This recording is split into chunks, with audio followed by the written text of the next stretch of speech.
Hey guys, and welcome back to another episode of Women Unleashed. Today we have the lovely Hannah with us. She's one of my best friends, but also a functional practitioner. Hello, and thank you so much for having me. This is Do you want to introduce yourself, Hannah? Tell us who yeah. you are, what you do. So I actually have been on the podcast before a while ago. I can't even It remember was what we spoke about, but it was that some was time like ago. the first episode, one of the first episodes. That was like 2, 3 years ago now. Yeah. So my name is Hannah. I'm a functional health and body composition coach, and with I do have a background in medical science, and then moved more into functional health. I primarily work with women with hormonal issues, gut health, body composition, and yeah, I've been doing this for moved into coaching five years ago. So A for some while. time, yes. What kind of made you move into the gut health side of things? Because I know obviously you've got your own story with your own health issues. Do you want to talk about that? Tell us what you've been through. Because I've been Yeah. through this journey, so I know exactly what's going on. So, going way back, I suppose, obviously working as a medical scientist, I did a lot of work I primarily worked in immunology and did a lot of work in the differential diagnosis of IBD, which are things like ulcerative colitis and Crohn's, and IBS. It wasn't so much something I moved straight into when I started coaching, but going through my own experiences, it brought back a lot of well, I had experienced through working in the medical system and what I'd experienced myself. So this kind of happened about maybe this is 3 years ago now. I had gone through many years of competing as a bikini competitor. And I started experiencing a lot of issues probably into my second year of competing. Honestly, I believe a lot of it was driven from obviously the high stress of competing. I've nothing against bodybuilding. I do still love it, but it does cause issues. The stress it puts in our body. I spend a lot of time in like a hypothyroid state, which I think definitely did add to it. And I developed dysbiosis and also had things like parasites, all these great things. And I went on, I think I spent a year healing it after that. And it really opened my eyes to the amount of people that struggle with these kind of things in regards to IBS diagnoses. Like when I worked in hospitals, the protocol for someone with IBS was, follow these kind of foods, low FODMAP, manage symptoms. There was no real, maybe take some laxatives. There was no real treatment for these people. And as I said, going through my own experiences, it was kind of seeing, there is possibilities to heal. Well, it is very much possible. Um, and I started moving into, spent a lot of time studying functional health. And now I actually help a lot of women with similar issues. So again, it's a joint of, I think we learn a lot from our own experiences and going Hmm. through these things ourselves. I think that's what triggers a lot of it, because I would hate for anyone to think that they have to live in that way for like the rest of their life. It's crazy to think that people actually will. Um, and it's just in a way disappointing that there is no options for those people, in when they are going to their doctor and things. And it's not so much about the doctor itself, it's about the medical system and what, the thought and things Exactly. like that. That's why a lot of time people do have to take that functional health route. Yeah, I think it's very outdated, the medical system these days. And as you say, all these people go through life thinking, I've got to live with gut issues forever, IBS, thyroid conditions. And it's like, in reality, there's so much that you can do, but they get no education around it and no help. I mean, look, you managed to heal your gut within a year. I think that's pretty good going. Like, to a normal person, it might sound, oh my God, a year of healing. But I feel like, the whole journey that you've been through, even with MCAS, it's just been a whole lot of things. And one thing that I wanted to discuss with you is mold, because we believe that's a true big driver of a lot of autoimmune conditions, for example, and things like MCAS potentially. Yeah, so it's a bit of a long one because a lot of people think maybe mold drove my gut problems, but actually I had just healed my gut problems. And I live in Spain myself, and there's actually a quite a large mold problem in Spain because a lot of the buildings are quite old. Just as I had healed my gut, we moved into an apartment here, which was quite an old building. We quite noticed it was damp a lot. At the time, I'd actually been working with a number of clients with mold toxicity, and very much knew a lot about it, but never expected that it would be in my own apartment, and started developing a lot of symptoms. My partner was getting John was getting a lot of chest infections. I started reacting to the most random things. I had a cup of tea one night, which I have all the time, and the next thing I found myself in hospital. That's I was wild. skin problems, just really random things. And we obviously realized that our environment had a lot of mold in it. The more we looked, the more we found it was in the walls, on the furniture, everything.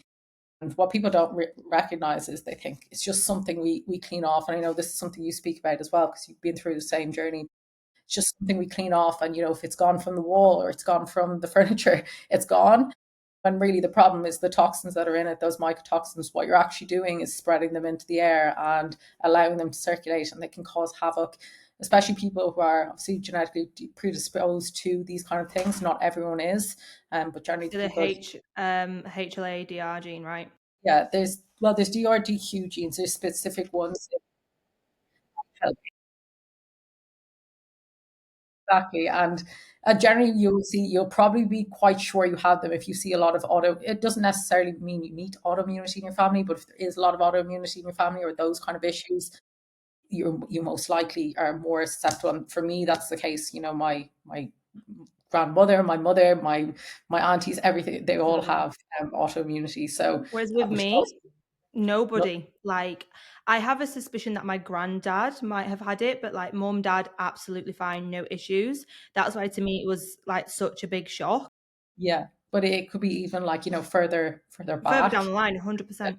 They wouldn't have even maybe known if there was, I suppose, if they did develop conditions. But again, people don't really think about this, that their environment is having such an effect on them. Hmm. And for us, obviously, it was having a huge effect when we kind of noticed. We did move out and start detoxing mold, but for me, it did trigger MCAS. I don't actually believe it was the only trigger. I think MCAS, when we look at it, and something I'll explain in a second, but it often has a lot of triggers, like a lot of things building up. And I believe, like, through my gut, obviously treating my gut, maybe through the high stress of competing. I know when I was younger, I had a lot of allergies, but I was very sensitive, and I think a lot of things built up, and then the mold kind of threw Over me the over the years. edge. So I developed MCAS, which is mast cell activation syndrome. Again, it's something that is honestly really common, especially after I won't say it, but the viral outbreak we had a few years ago. We see after this, a lot of people started developing these weird reactions to things, weird symptoms. A lot of the time, I see with the most difficult people you come across, a lot of them have MCAS. Yes. Yeah. So MCAS is mast cell activation syndrome. I'm not sure if it's something you have dealt with in clients. I think you said I've you got would. a couple of clients with MCAS, but even, chatting to people, so many people actually do have it. Is there a way of healing MCAS? Because I bet people are going to be wondering, like, is it something that you can get into remission? Yeah, so I think firstly, a lot of people don't actually know what MCAS is. Um, MCAS basically your mast cells, which are part of your innate immune system, so you're like first line responders. They develop things like histamine, other inflammatory mediators against basically threats or danger. And when we have MCAS, it generally these cells become dysregulated, and they release them against things that aren't basically a threat, as we say. The thing about MCAS as well, when it comes to like the diagnosis of it, it's often a diagnosis of exclusion. But generally, they say it's where we're seeing symptoms in two or more organs. You respond Hmm. well to things like antihistamines, and there's also urinary tests that you can do. But the thing about mast cells is they're in so many different things within our body, like when we look at our skin, our gut, our brain, our lungs. So a lot of the time, along with the different mediators that they release, a lot of the time people's symptoms are very different, so it's very difficult to diagnose as such. I know for me, I did try to go in about getting a diagnosis, and they told me my symptoms were not anything mast cell related because I wasn't getting hives. Whereas for me, I did start with hives, I did start with a lot of allergy like symptoms, but they changed over time. Different, I get reactions to things like loud sounds, overstimulating environments, vibrations, Amazing. foods, high histamine foods, um, strong sense to it, anything overstimulating.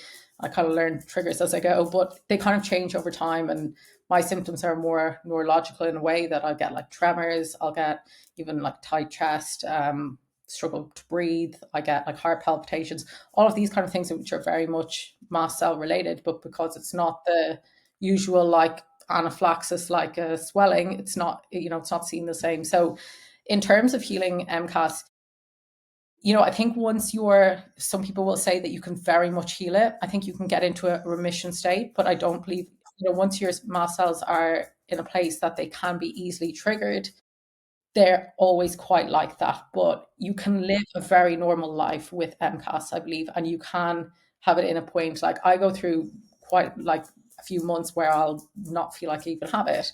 But because I manage it, and there's so much you can do through diet and lifestyle and supplementation, what you're doing day to day, that you can manage it. Now, obviously, for a lot of people, it does require medication. It's not like a failure to use medication with MCAS. I think a lot of people think, oh, well, I'll heal and I don't need medication, but things like histamine blockers or mast cell stabilizers can actually be really useful in these cases. It's not something I depend on, but I do use it if I know I'm going to be in a very high stimulating environment, or I know I'm going to be eating out and I just want to be on the safe side. But for the most part, it can very much be managed through lifestyle, diet, and obviously knowing your triggers. Like if it is mold that kind of tipped you over the edge, that's still having an immune burden. And if you can continue to detox it, inevitably you're going to massively take that load off of your body. So in that way, yes, and people say they have healed from MCAS, but I do believe it'll always be that little bit more sensitive as such.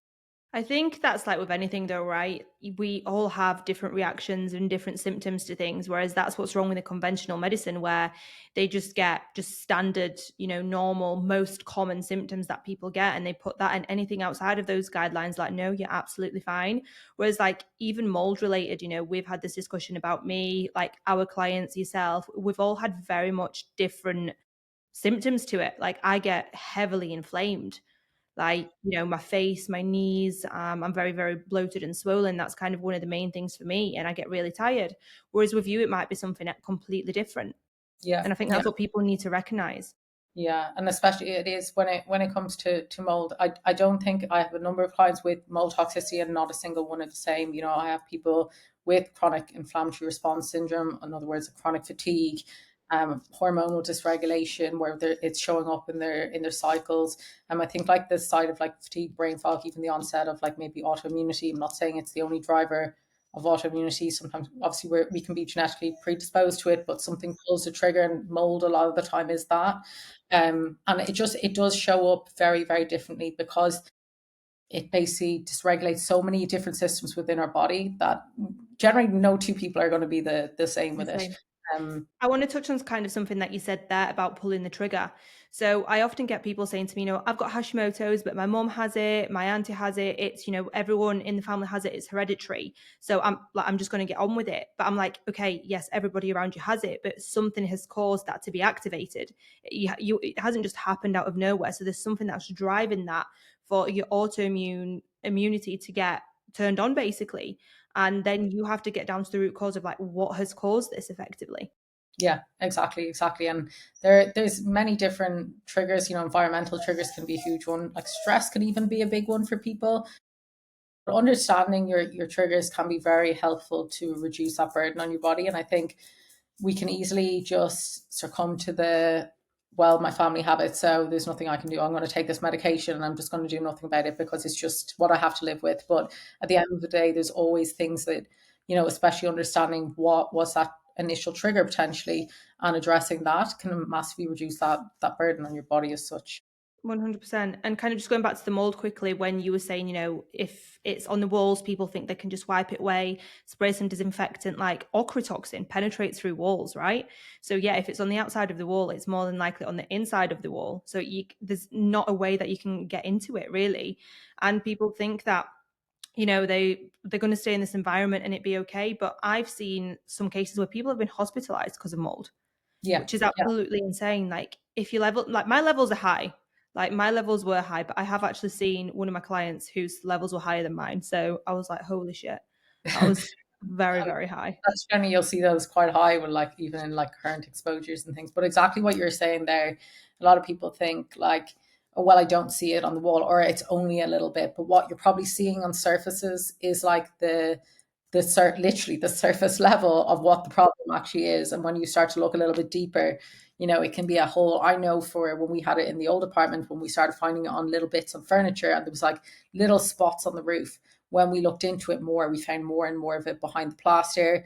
We went and looked at the building, and there was like a storage units downstairs covered in mold, like literally Oh, black mold. disgusting. Like so, I drive past that building every time, and I'm just like, I feel sorry for anyone that's in there. Yeah. 'Cause it's terrible. It was really, really, really bad, and it is just sometimes when you look a little bit deeper, and sometimes that actually does involve.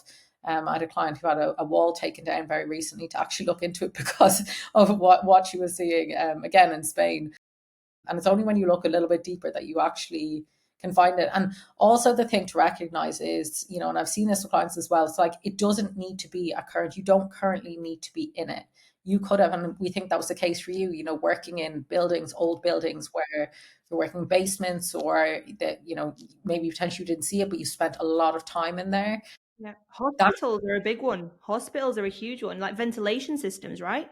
yeah, yeah. Anything. Hospital Because systems, people think air it must be quality. on the walls. Yeah, Like at the end of the day, you've got to think, where does mold like damp, right? So air conditioning, even your car, like aircon in your car, all those things are obviously always going to be blowing at you, circulating. And I think it's not until you remove yourself out of the mold and start healing that you actually notice it when you go into places. Like I'm super hypersensitive to it now.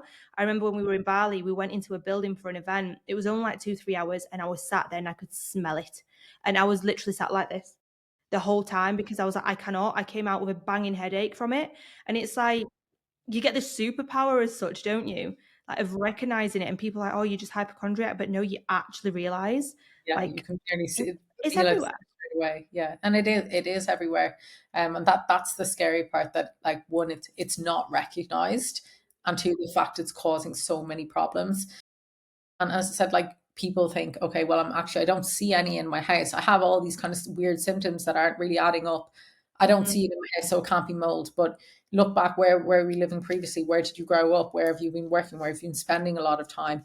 It's those things. And just taking yourself out of the mold is not enough, because it kind of takes up host in our body as such, and it stays there. It's not going anywhere until it's detoxed out, and it's causing havoc and bringing on a lot of these issues a lot of people are seeing. And it's because of the HLA-D genes, right? It's because your body can't excrete the toxins out your body, so it's just circulating your system. Doesn't mean if you're not currently in it. I've got two clients. One of them's actually moving house because it's so bad. It's in every single room, and she's got no choice. She has to Yeah, move out. Like it's in yeah. the whole building. And then I've had another client message me today. Actually, she moved house 2 weeks ago, and we didn't even look into mold with her. She was like, "It's when I started moving." I noticed all these things, and she'd been sick for like a month straight, one thing after another, and she's moved out and she's feeling better. Yeah, yeah, and yeah, that's the thing. And it is like it is our body not being able to secrete, but it just doesn't see it as something that it, like the immune system doesn't see it as something to Recognize it. recognize and get rid of. So, and that, it is a large percentage. I think it's like 20, 24, 25% of people have, or are thought to have this gene. Obviously Yeah, not one in everyone's four. testing. But in the grand scheme of things, that's a huge percentage of the world, and how Quarter. many It's a people are quarter being of the exposed. world. Yeah, exactly. How many people are being exposed to mold? And it's not fear mongering as such. Like it's just being aware, because people are going through years and years frustrated because they don't understand what's causing their issues, or they're developing more and more problems, and they've tried so many different things, and it's like that's always a good route to think of when when maybe your blood tests are looking normal, or if I ran a blood test right now, there's nothing to show in that other than maybe showing that I am having some histamine like response, but there's nothing in that to show that I have mold. Yeah. And that's the thing. So you're just told, okay, well, you're normal, there's nothing in your blood, so you're fine. But that's what I was going to kind of lead into next, right? Is there are so many people out there who are getting blood tests, gut tests, like all these things, or even just like a basic set of bloods, and nothing's coming up yet. They still have all the symptoms. They feel like they're going mental, and the doctors are just like fully dismissing them. I think this is the missing piece of the puzzle that people should start testing. I get why people don't, because it's not cheap. And people go to the GP, they mention it, they just get dismissed yet again. But I think it's a huge, huge epidemic as such. Now it's becoming a thing. Yeah, it is, and it is recognized in places like the US. They do, and a lot of the testing is covered under insurance. There's doctors that recognize it. Same when it comes to like MCAS, it's recognized over there. It's treated. But in Europe, like from my own experience, I went into a doctor because, to be honest, I wanted the MCAS diagnosis on a record, and I also wanted prescriptions just in case. But I was told when I mentioned about mold, I even showed them research, showed them papers, and they said they'd test me for mold allergy, but the mold doesn't drive these conditions. And I was even told I could have epilepsy. That's how far removed it is from understanding these things. It's actually crazy because it can make people, if you didn't know any better, it'd make you feel somewhat insane going in and being Yeah. told, well, Yeah. okay, I'm being 100%. told this is not even possible. It's not a thing. Mold doesn't do that, and this isn't a condition. And and it's you really have to be able to advocate for yourself and be able to not just take the first answer you get as well, because there are specialists out there and there's people that can diagnose these things, and there's also people you can work alongside. Like, again, we work with people with mold, that and there's a lot you can do in terms of obviously like the detoxification, diet, lifestyle supplementation, that can massively help the condition. It's not always just about like medication and things like that. So it's just knowing how to advocate for yourself and doing the research behind it as well, to be able to go in and not take that first answer. It's just easy to do. With you saying America there, it just made me think. I was listening to a podcast the other day, and they said that Miami is the mold capital city of the US, which is insane because I was literally there, last year before, whenever I was there for a full month, and I'm pretty sure I had mold in my apartment as well. I But wonder it's if due to the that's the question. humidity. Yeah, It's just a that's humid great. environment. It's like any country like that, Bali as well. It rains a lot, everything just gets damp. So where is the best place to live? Like, give me the list. I'm there. And again, you can end up living in a lot of fear, especially when we've been through the situations like we've been through, because you end up like worrying about moving or being in places. And I think in some way, you kind of have to let go of that in a way. Like, we've moved apartments since, but it was very much a search. Or if I walk into a hotel room, it's like, but you kind of very much, it's kind of having to recognize that, yeah, it is probably everywhere, but you do also need to live your life in a way and just be able to understand what you can do about it, be able to advocate for yourself. If you're walking into a hotel room, being able to say, I'm not staying in this hotel room, Move I'm me moving, into move me into a different room, like, yeah, being 100%. able But to do like little things like that. the fear is there. Like, I obviously, me and you speak about it a lot. I've had dreams about it, like 2, 3 times, where when I'm in a moldy room and I can't. Literally. But you know what? The mold was green and fluffy. It was Yeah. weird. It was such a weird dream, but it's Will taken up attack so much of you. my mind space because I really want to get better, and I'm just so scared of going backwards with it. And it's natural, right? I'm spending so much money and so much time into it and so much effort that I don't just want to be doing it for no reason. And that's something that we kind of speak about a lot. I've been on this protocol for 8 months now. And I'm telling you, when I retest in a few months' time, if those levels are not nearly at zero, I swear to God, I'm done. I think But that's all you need. I think just some reassurance that you're moving forward, because you're doing all the right things, in terms of detoxing the mold, supporting your body, not putting a lot of stress in your body. I think there's the small stress in terms of the mental aspect, of dreaming about it and things, but what otherwise is you that get about? stuff. Honestly, it's insane. But then with the gut side of things, right? Because we've touched a lot on mold. With the gut side of things, do you know the statistics on how many people actually suffer with gut issues, like worldwide, like approximately? Well, obviously a lot of people will go undiagnosed. I think honestly it is at the stage that I would say nearly everyone, the vast majority of people have gut issues. It's just what's the severity of it and what is it causing for that person. If I'm honest, I've never in the few years now that I've been doing this and many GI tests that I've seen, I've never seen a perfectly, and saying perfect gut, like everyone's gut is so different. It's like our fingerprint. It's going to be different for everyone, but it's the symptoms that show up with potentially what's being seen. But it really is the extent of what it's looking like. Like the modern world, we could say that we live in, is not very beneficial for gut health. There's a lot of processed foods. There's high stress. There's so many things that are in our environment, more medication, all of these things that are affecting people's gut health. So Honestly, I wouldn't know an exact statistic, but a It is very very large. high. It's way over 60%. I was reading it one time. I can't remember off the top of my head, but it is very high. And I think, I have this conversation with my dad a lot, and he's like, well, I'm fine. When I was a kid, everything was fine. I could eat anything. There was no issues. And I'm like, you have to realize that food has changed over the time. Even just wheat alone and bread used to be so fresh and made from natural ingredients, whereas now we're adding everything into it. If you go get a slice of Warburton's bread, it's like sponge. It's not even bread. I seen a post on Instagram the other day, and it was like McDonald's fries, like 60 years ago versus now. It was like 3 ingredients. Now it's like 20. Same with like Heinz tomato ketchup. They're adding additives into the food. So no wonder people are coming out with all these gut issues. Like if you look at probably like my mum's time, maybe 40, 50 years ago, there was nobody walking around like, oh, I'm so bloated. And unless No. you're celiac, like, or maybe they had developed, but even when we look at autoimmunity, it was probably a lot less back then as well, because our current like modern world as such is not designed to have these things in mind. It's designed to make people consume more and do more and want more. And I think that attitude of just more is affecting people's, well, it is affecting people's health, on Yeah. especially the food side of things. It is. And it's, again, I suppose it's, in a way, it's, sorry, I have a dog going crazy in case he starts barking. In a way, it's quite difficult as a coach because you do want to advocate for balance, and we want to advocate for people being able to eat all the foods they love. But at the same time, I saw some quote on Instagram not so long ago saying that everyone sees nearly eating well as dieting, and I think people need to strip things back a little bit and focus on the quality of the food they're eating over just things like calories and what weight loss, and If actually it look. fits your macros Mm, style.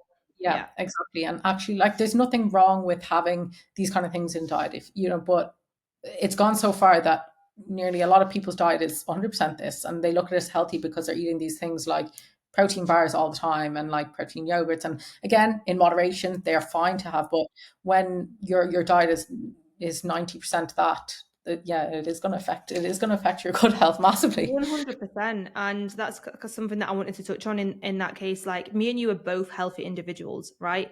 Like, we are fitness coaches, we train and we eat well. We have still ended up with these issues because a lot of people seem to think that, if they eat well, if they train, if they hydrate, if they sleep, that they're absolutely fine. And they're not going to end up with any problem. Like, how could I be unwell when I eat so well? Well, I've never really been an unhealthy person.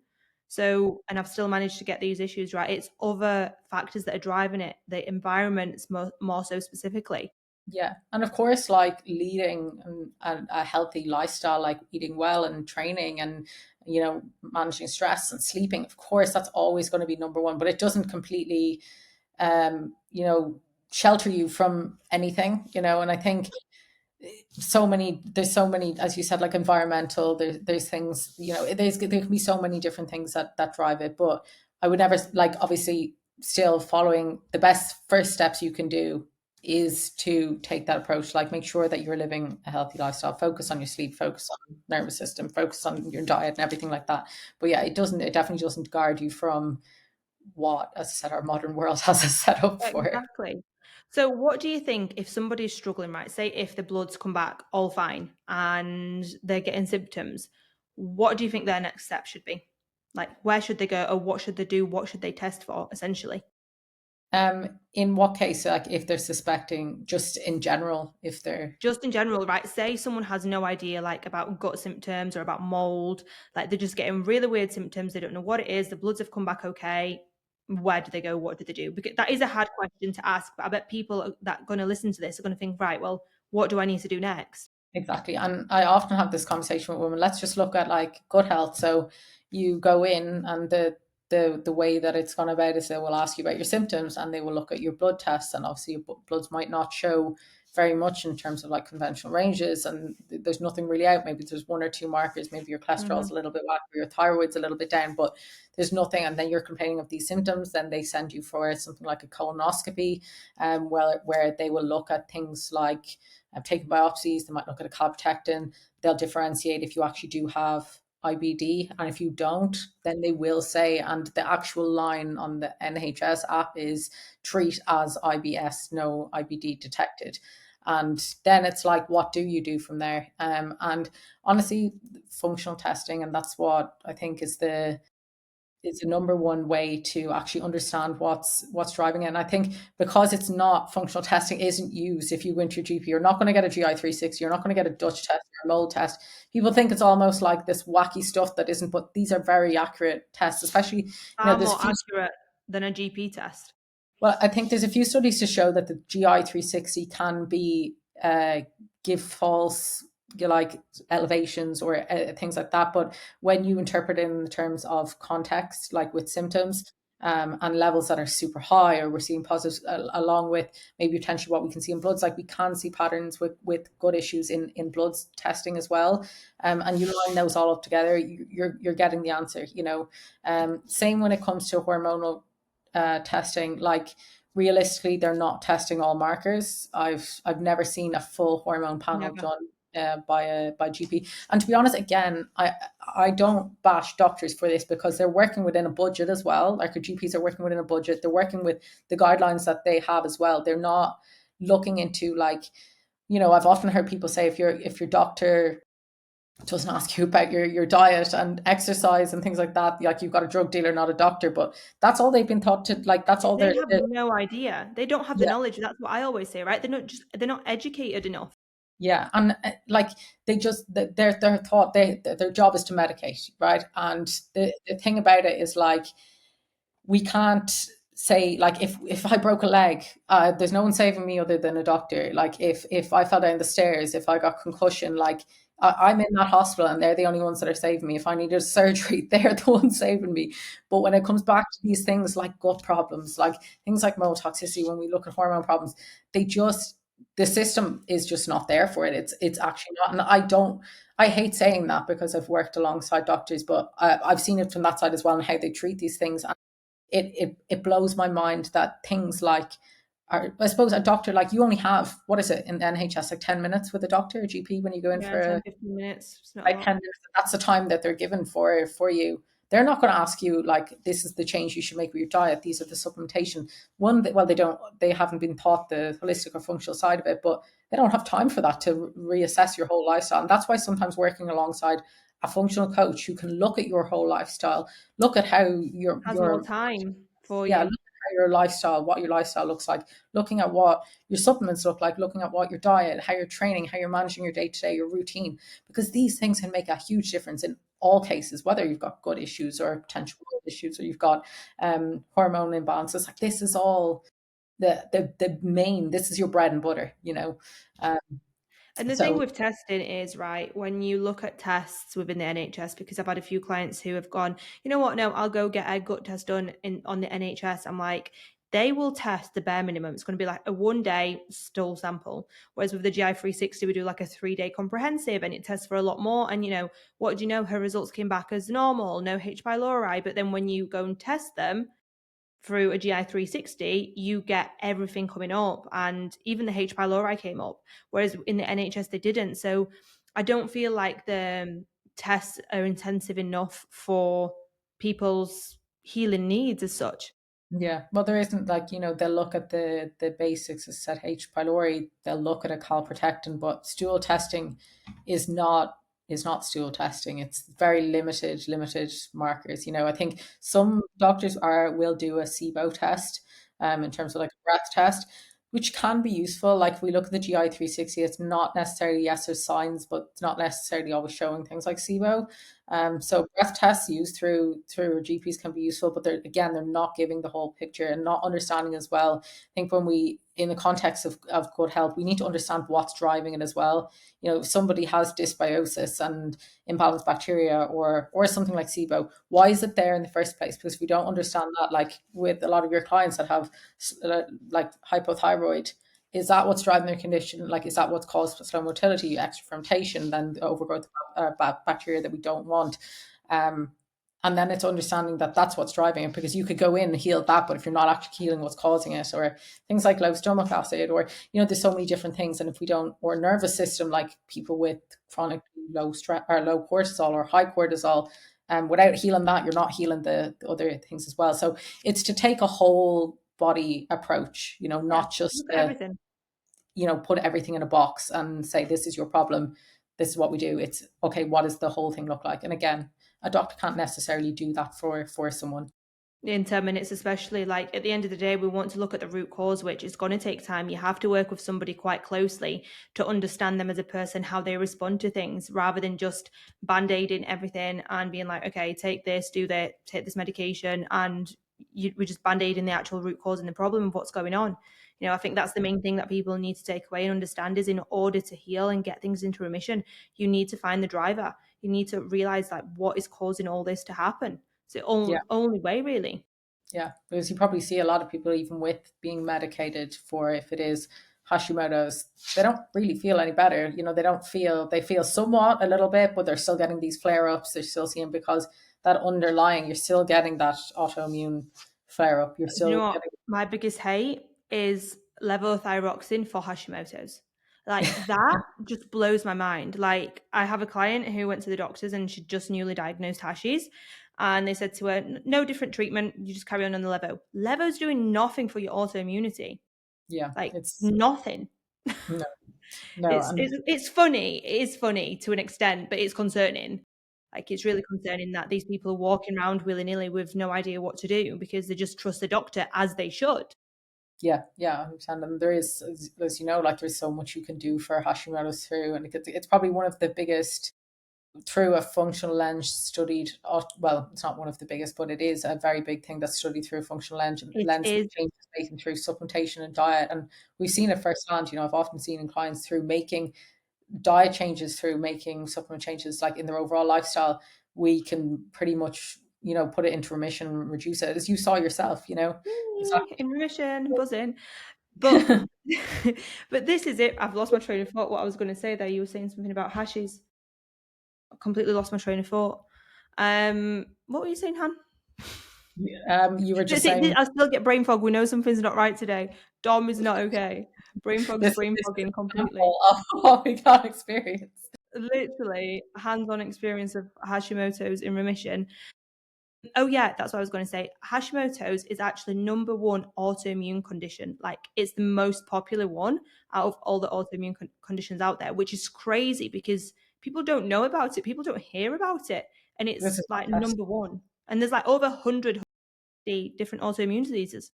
And especially in women, I think it is the most common cause of hypothyroid in women. Yeah, it is. It's just, it's not tested.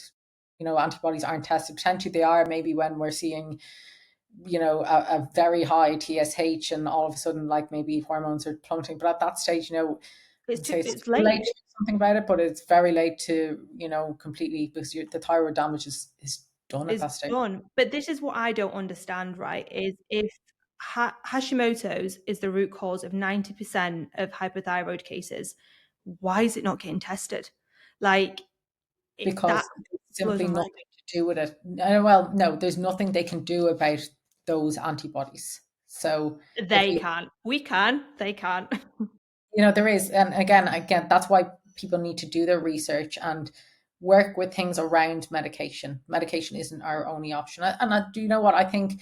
When we look at social media, there's great advice out there. There's not so great advice. There's lots of different things, but there is a lot more out there for people to learn from. Like, we look at 20, 30 years ago, very limited access to social platforms, and social platforms didn't have these kind of things, where knowing we have ChatGPT right now, and people complain about it. But honestly, like, I hear people speaking ChatGPT and being able to advocate for themselves, because ChatGPT is Yeah. telling them what questions to ask. And it's great in that way. So people are exposed to a lot more right now, and are, and should advocate for themselves, and should look deeper or do different things. You don't have to settle for the first line of, again, when it comes to Hashimoto's, being given something like levothyroxine straight away.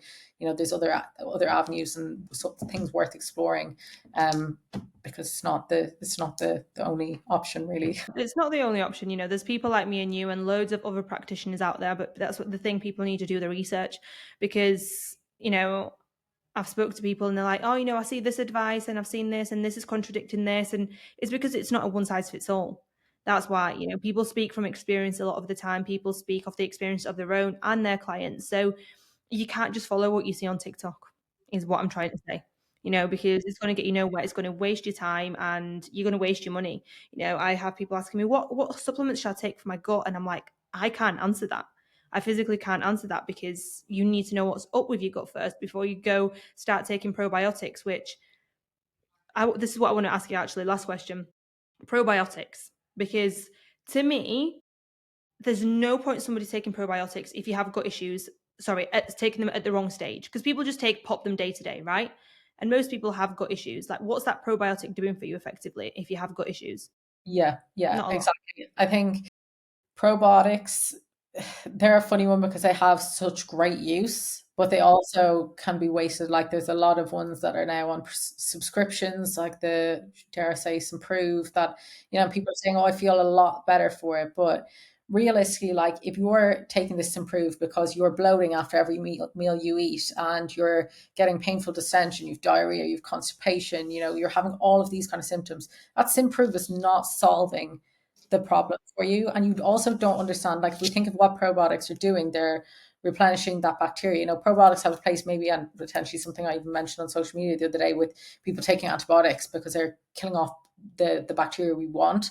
And using probiotics can help replenish that after taking a course of antibiotics. But if we're looking to heal our gut, unless you understand where the issue or what the imbalance is, it's like you're just kind of just throwing something at it and guessing that like this is it's realistically not going to do anything. And maybe, you get lucky and it's giving you a little bit of help, but it's not solving the underlying issue. Anyone taking probiotics long term, it's not doing anything for you, and it's not solving the problem. I think if you believe that you are bloating, I think the basics thing to look at that I would always start with is fix everything around it. Fix your diet, fix your lifestyle, fix everything around that. Look at how your eating habits, look at how your quality of food you're eating.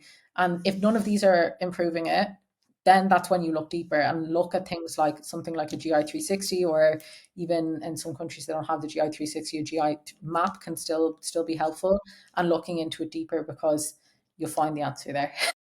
And that's it, though, isn't it? Like, so if someone's listening to this and you're taking probiotics willy nilly, stop wasting your money. Especially on Yes. the expensive ones, the marketing does bits for people. That's Yeah. it. Yeah. And people fall for it. I have actually found you can get specific kind of seeking health have a brand when there's histamine issues. Sometimes putting in, you can get a probiotic because a lot of bacteria within our gut can produce histamine, and getting the non-histamine producing probiotics can actually help people with histamine issues in the short term. But again, like what is driving, like what's the issue, and What's the driving best it? you can do. Honestly, in my opinion, the GI 360 is one of the best tests Yes, you there can is, have. because so much is connected to our gut. Like 70% of our immune system is there. Isn't Our that? Yeah, exactly. digestion, hormones, everything. Like it's huge. If unsure, I think I was even saying to John the other day, I think it's something I'd do once a year, whether I feel like it's, especially because, yeah, I've healed, but I've gone through all this mold and MCAS, You which kind don't want to go backwards, right? So it's just of, like annual blood. I would skip your annual blood check and I'd rather go for my gut test, yeah. because there's so much more that comes out of it. You know what I mean? But yes, they are expensive, and I get it. I'm waiting to fork out my next lot next year. It's your health at the end of the day, and I think if you can spend, say, 400 free, what is it? I think it's 370 for the GI 360.